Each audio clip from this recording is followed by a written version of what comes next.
couldn't understand a single word that Prince Charles said. Was it just me? I'm so glad you said that. Was it just me? I'm a Glaswegian and I need subtitles with this guy.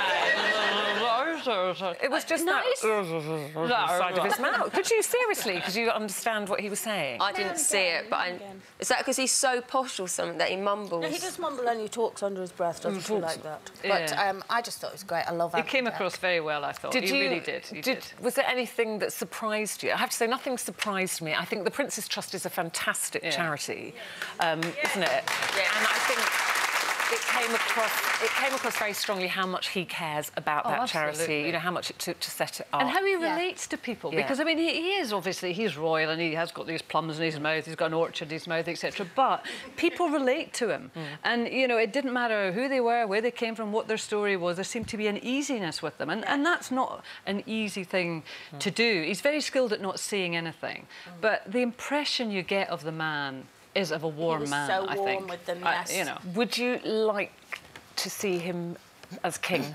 Yes, yes, absolutely. Because there was, you know, there's often been talk about, you know, should the Queen abdicate early and let him step into her shoes? No, I've never thought the Queen should abdicate, but I definitely think, God forbid, if anything happens to the Queen, that he should be next in line. I don't think it should bypass him. I think he's waited all these years. And I just don't think it should bypass him. I think he should get his moment, in my opinion. There's plenty of years for William. Yeah. And I also think William should enjoy his family. He probably needs the time off at the minute of the two young ones. But no, I think Charles deserves it.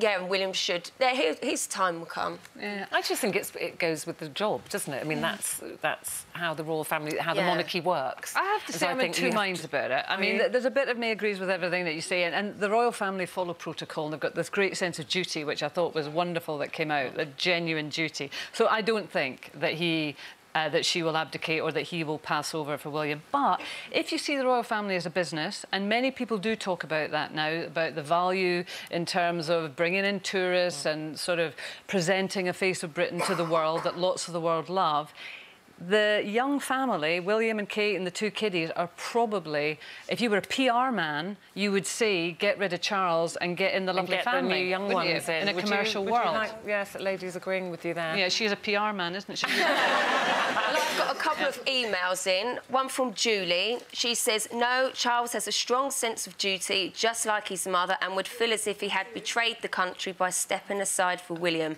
I'm sure William would be more than happy to wait his turn. Would we say the same if it was George who was next in line?